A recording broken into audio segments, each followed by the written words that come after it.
Buenas, profes. Voy a proceder a explicar los dos artículos sobre el tema democracia y dictadura, basado en el capítulo 4 del mismo nombre del autor Norberto Bobbio.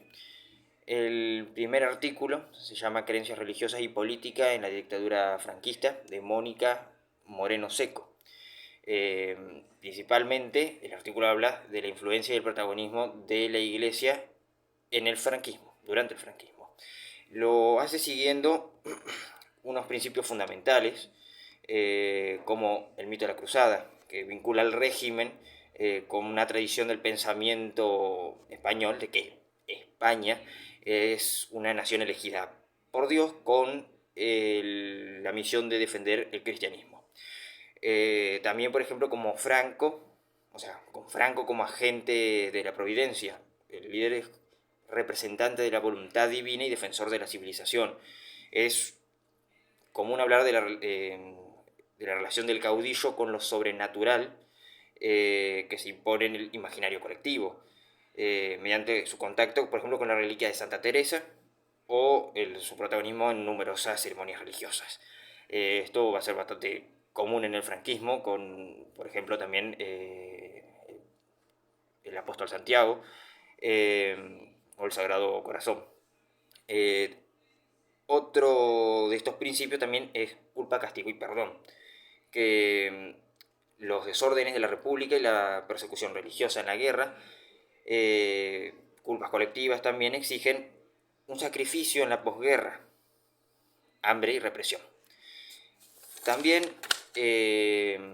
la religión va a servir como legitimación del sistema socioeconómico. Justifica, en definitiva, la propiedad privada y una querencia por la caridad como sustitución a la justicia. También el catolicismo y la sociedad patriarcal.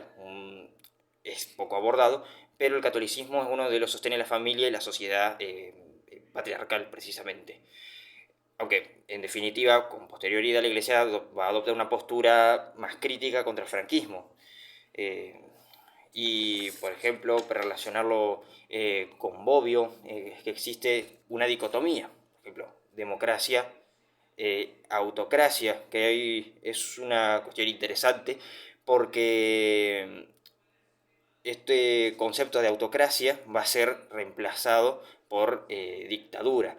Bobbio, en definitiva, dice que el término más correcto de autocracia, por ejemplo, va a ser relegado por el de dictadura.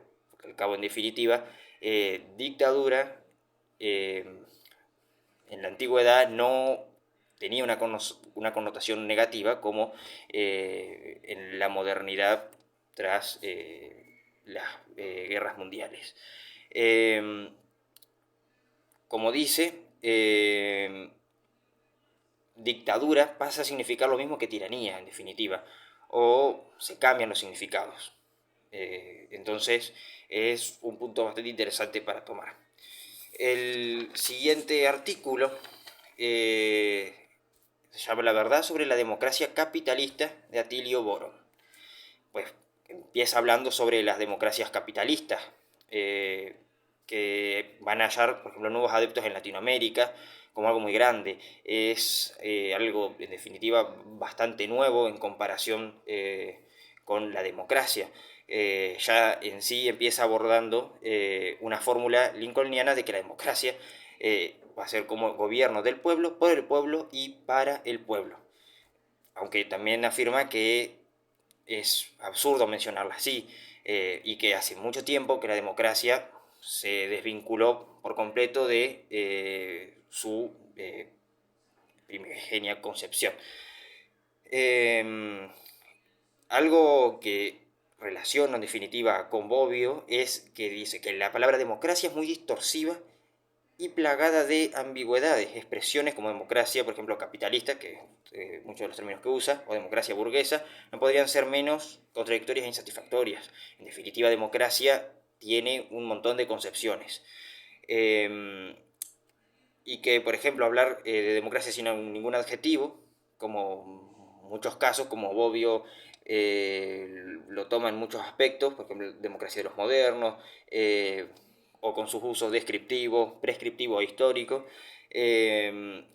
Dice que hacerlo sin ningún adjetivo es, por ejemplo, hacer caso omiso a las enormes diferencias que existen entre el modelo clásico griego de democracia, las incipientes estructuras y prácticas democráticas que van a aparecer en algunas ciudades del norte de Italia en los albores del Renacimiento. Y también los otros modelos de democracia que van a darse durante el siglo XX. Y principalmente, dice, del siglo XX en sociedades del capitalismo avanzado. Por eso es que precisamente habla de democracia capitalista.